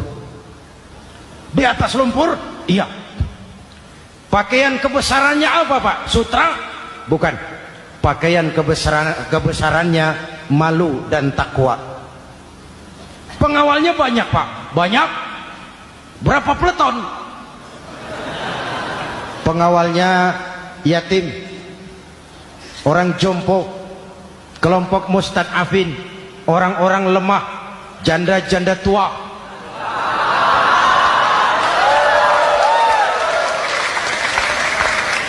Itu pengawalnya. Pakaian kebesarannya malu dan takwa. Pengawalnya orang-orang lemah, tidak berdaya. Kok begitu, Pak? Begitulah Umar bin Khattab. Orangnya sekarang di mana, Pak? Di depan kamu. Jadi Bapak? Iya. Bapak? Iya. Saya Umar. Ada apa, Mas? Oh, yang datang dari Semarang waktu itu. Gini loh, Pak, saya mau menuntut keadilan. Keadilan kenapa? Gubernur Bapak Amr bin As itu, Pak, zolim. Kenapa dia? Gubuk saya main tarik saja, runtuh. Saya nggak punya rumah lagi, wong saya ini golongan makmur, cuma rumah sama sumur. Lalu untuk apa? Katanya dia mau bangun masjid di situ, Pak. Dipaksanya rumah kamu ditarik sampai runtuh. Iya. Yahudi? Ya, Pak. Itu ada tempat sampah ya. Betul, Pak. Di situ banyak tulang unta. Coba kau cari satu tulang unta bawa ke sini. Bingung Yahudi. Pak, saya jauh-jauh dari Mesir ke sini ini mau cari keadilan. Kalau tulang unta di Mesir juga banyak, Pak. Sudahlah, kau ambil saja tulang itu. Berangkat Yahudi penuh tanda tanya, ambil sebuah tulang unta, diberikan kepada Khalifah Umar bin Khattab. Tulang ini diambil, Umar hunus pedangnya, dengan ujung pedang dibuat garis lurus di atas tulang unta itu. Selesai. Yahudi? Iya, Pak. Sekarang kau kembali ke Mesir, serahkan tulang ini kepada Amr bin As. Makin bingung Yahudi. Jauh-jauh datang kemari kira mau dapat keadilan, cuma dapat tulang. Ya sudahlah, namanya wong cilik, berangkat dia pulang ke Mesir. Berhari-hari sampai di Mesir. Pak Gubernur? Ya, lapor. Ada apa Yahudi? Saya dari pusat. Loh, kamu dari Madinah? Iya, Pak. Ngapain sih kamu ke sana-sana? Nuntut keadilan. Kamu bertemu Khalifah? Ketemu, Pak. Terus tulang.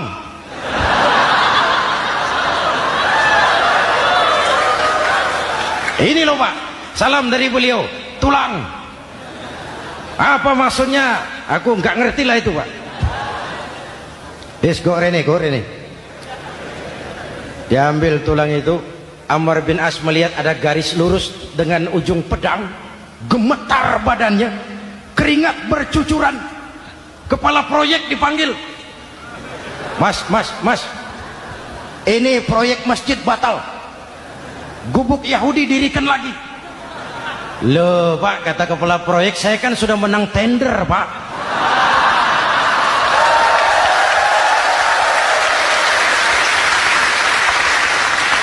Wes, gak ada urusan. Sampean mau menang mau kalah tender, proyek batal. Itu gubuknya Yahudi, dirikan lagi. Yahudi makin bingung. Ada gubernur dapat tulang gemeter. Pak Gob, ya. Sebenarnya apa yang terjadi? Apa-apa. Kamu sedikit-sedikit main pusat, main pusat. Bu, yang ngomong dulu toh. Ya kan awalnya saya sudah ngomong Pak, tapi gubuk saya tetap ditarik. Percuma ya saya ke pusat Pak. Saya dapat teguran keras dari khalifah. Tahu kau apa artinya ini? Seolah beliau berkata, "Hei Amr bin As, jangan mentang-mentang sedang berkuasa kau bertindak seenakmu. Berlaku lurus dan adillah kamu seperti lurusnya garis di atas tulang ini."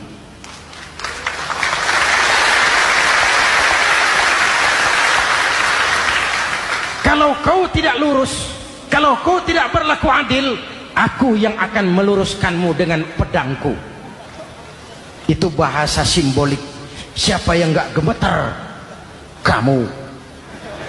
Pusat. Wedus. Ya ini nek coro kita. Oh Pak, kalau begitu Islam adil ya Pak? Adil. Jadi saya menang Pak? Menang kamu. Padahal saya Yahudi. Tapi menang ya? Menang. Pak, sudahlah kalau begitu Pak. Bagaimana? Itu gubuk saya ambil saja Pak. Tanah-tanahnya sak gubuk-gubuknya Bapak ambil. Silahkan kalau mau dibangun masjid. Tidak cuma sekedar itu Pak. Mulai hari ini Bapak dengarkan. Asyhadu an la ilaha illallah wa asyhadu anna Muhammadar Rasulullah.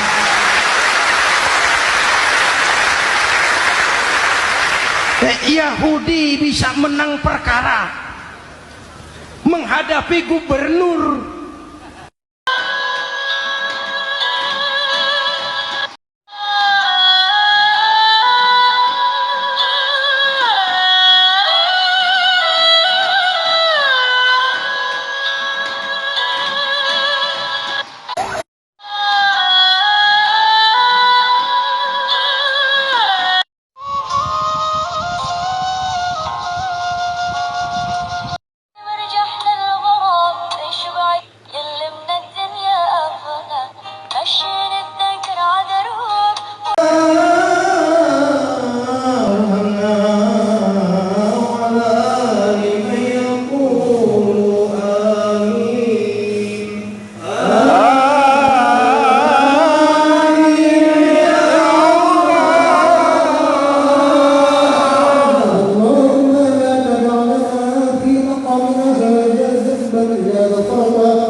Coba kalau kita lebih terbuka sama siapapun kita kenal, silahkan.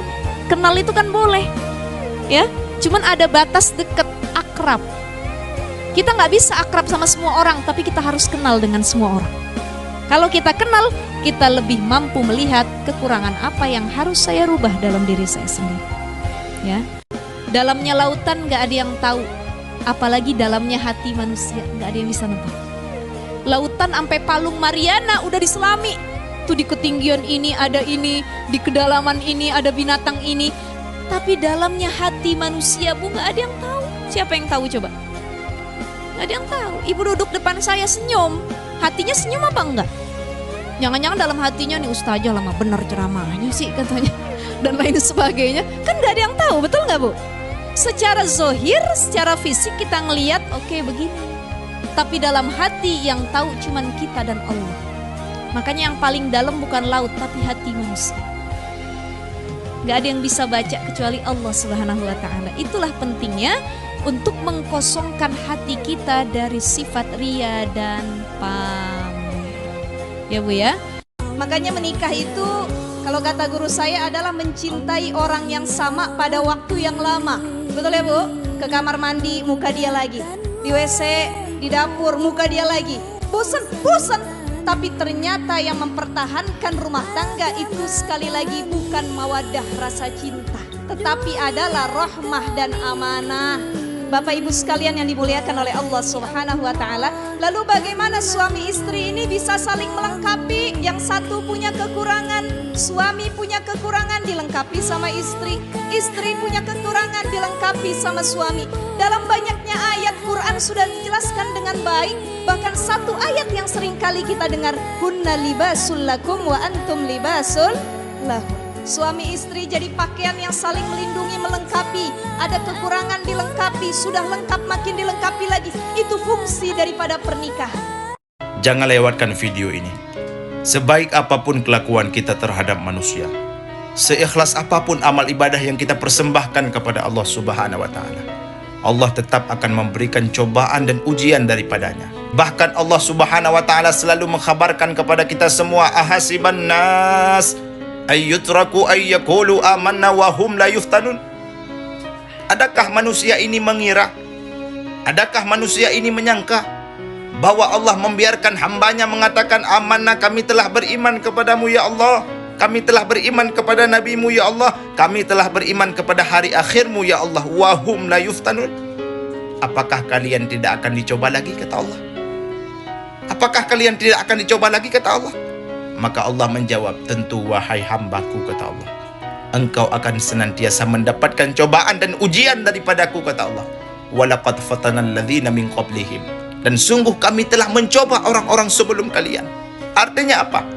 Ketika kita hari ini mengikrarkan kepada Allah sebagai amanah, sebagai orang yang beriman, maka sama artinya kita sudah mendaftarkan diri kepada Allah sebagai hamba yang berhak menerima cobaan dan ujian daripadanya.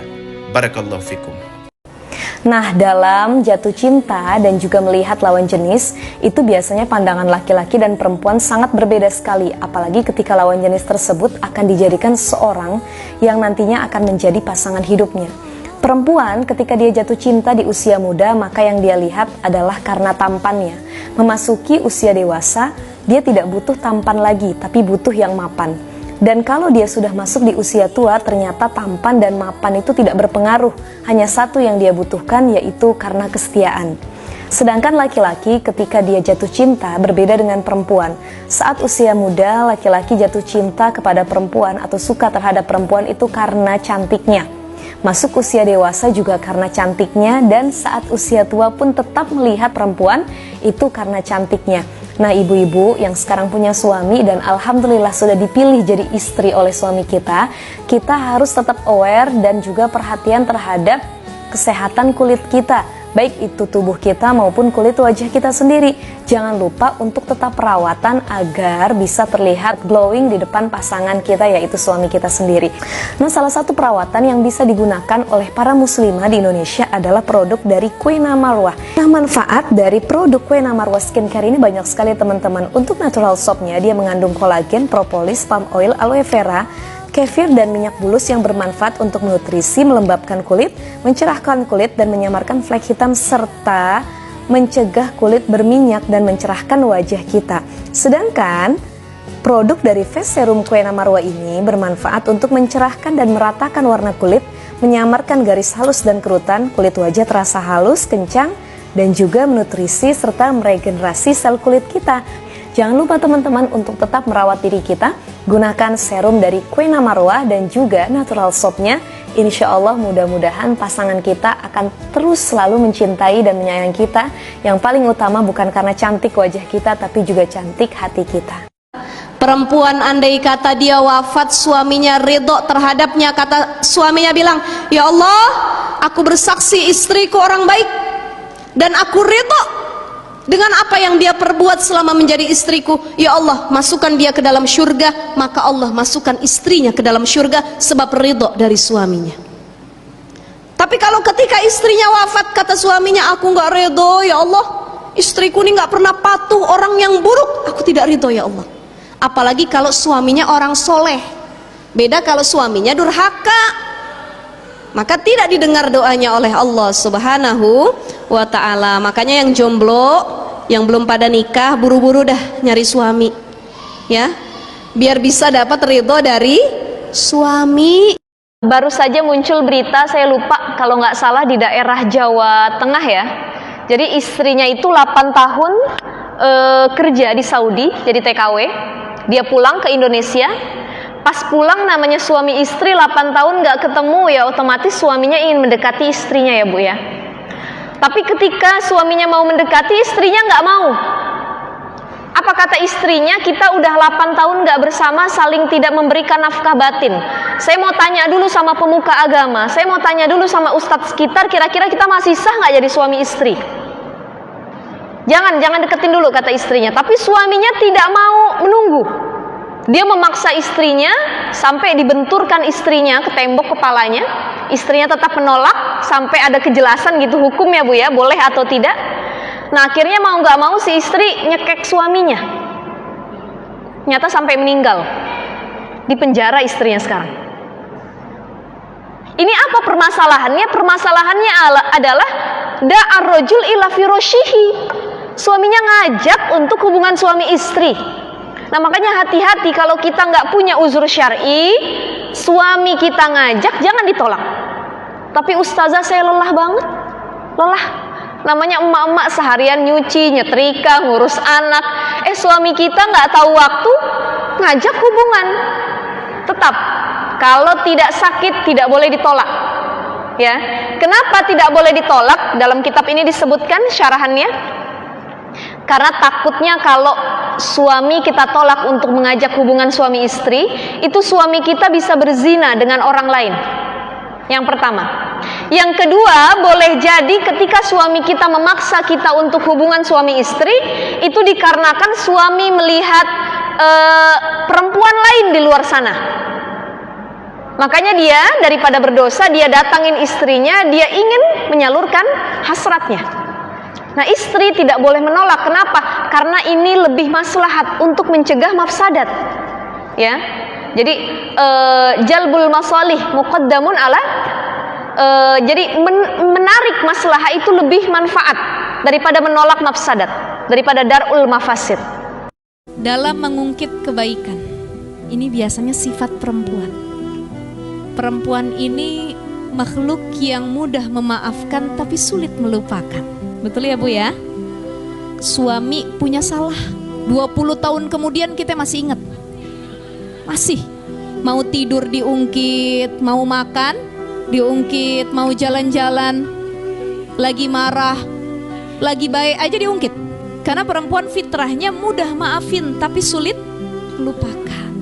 Nah hati-hati jangan sampai niat kita itu tadi pengen diakuin sama manusia, capek. Ibu kalau nyari pujian atau tujuannya pengen dapat tadi, sekali lagi validasi dari manusia nggak akan kenyang. Kita berbuat baik pengen dipuji suami ABCD dan lain sebagainya, ketika suami nggak ngasih feedback, sakit hati kita. Kok saya melayani suami tapi suami tidak memberikan feedback yang terbaik buat saya? Oh berarti dia niat jadi istri solihanya biar pengen dikasih uang belanja lebih sama suami. bukan karena lillahi ta'ala.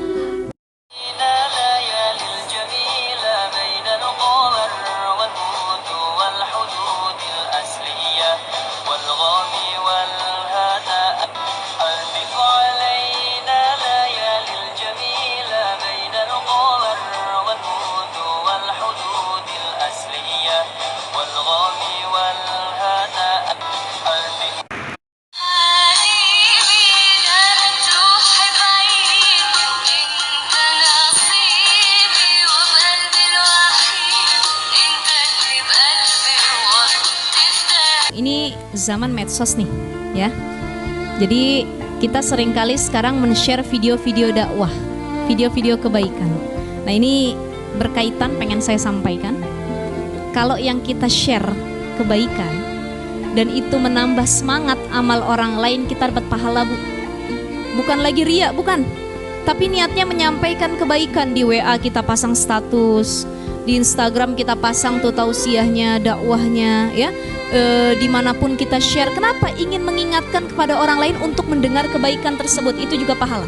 Ada yang muji, Masya Allah, yang di share yang baik-baik mulu ya, Masya Allah, tabarakallah. Kembalikan langsung pujiannya kepada Allah. Alhamdulillah walillahilham. Jadi dipuji dalam hal apapun, kecantikan, popularitas, kebaikan, amal ibadah, balikinnya langsung sama Allah, biar kita nggak kena penyakit, baik penyakit hati, penyakit jasmani ataupun yang lainnya.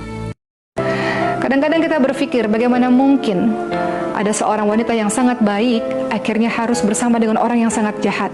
Semua takdir Allah adalah baik, teman-teman semua. Kalau bukan Asiyah yang menjadi istri Fir'aun, tidak pernah ada seorang ibu yang merawat Musa alaihissalam. Bukankah bayi Musa alaihissalam dirawat oleh Siti Asiyah? Lewat Siti Asiyah, Nabi Musa alaihissalam mendapatkan kesempatan untuk tinggal di dalam istana. Dengan begitu, Nabi Musa alaihissalam mengenal Fir'aun dengan begitu dekat dan menjadi lebih mudah untuk mendakwahi Fir'aun dan bala tentaranya karena sudah mengetahui keadaan tempat dakwahnya itu. Teman-teman sekalian, kadang-kadang dalam kehidupan kita merasa kenapa harus begini, kenapa harus begitu.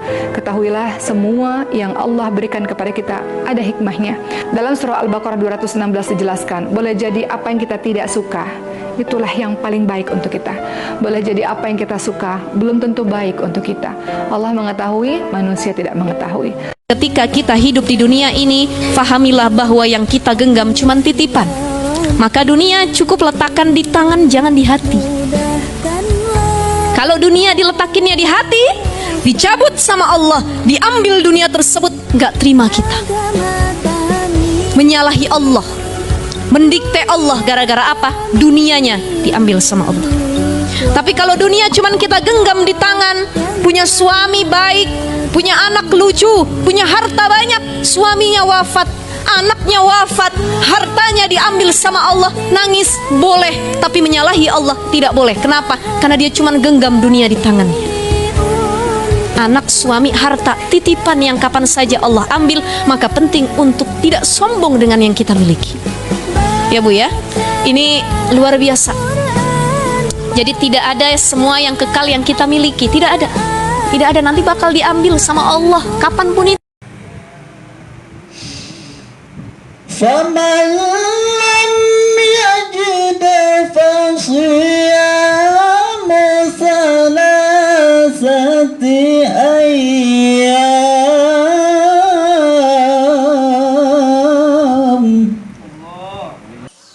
Dalam hidup ini semua berbeda. Ada yang miskin, ada yang sedang, dan ada juga orang kaya. Agar satu sama lain bisa saling memerlukan, agar roda kehidupan bisa berputar, berjalan.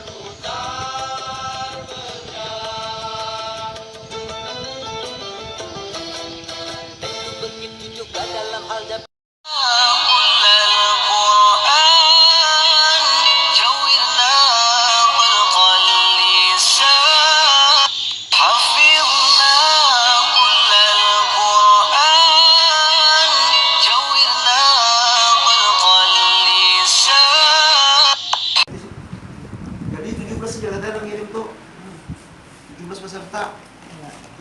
Kenapa Allah kasih banyak pada Nabi Muhammad derita-derita dalam hidupnya adalah karena Allah mempersiapkan Nabi Muhammad untuk kita umatnya. Karena semua deritamu teman-teman pernah dirasakan sama Nabi Muhammad alaihissalam. Jika kamu menderita karena kehilangan, karena kemiskinan, karena pembulian, dihina, dicaci, dimaki orang siapapun misalnya gitu, Nabi Muhammad pernah mengalaminya juga. Jika kamu menderita karena sakit, Nabi Muhammad pernah mengalaminya juga. Apapun saja dari derita kita, Nabi Muhammad pernah mengalaminya. Seolah-olah Nabi Muhammad selalu bisa berkata kepada kita, aku pernah merasakannya. Tenangkanlah dirimu. Aku pernah merasakannya. Aku tahu rasanya. Tenangkanlah dirimu, wahai umatku. Aku akan selalu ada untuk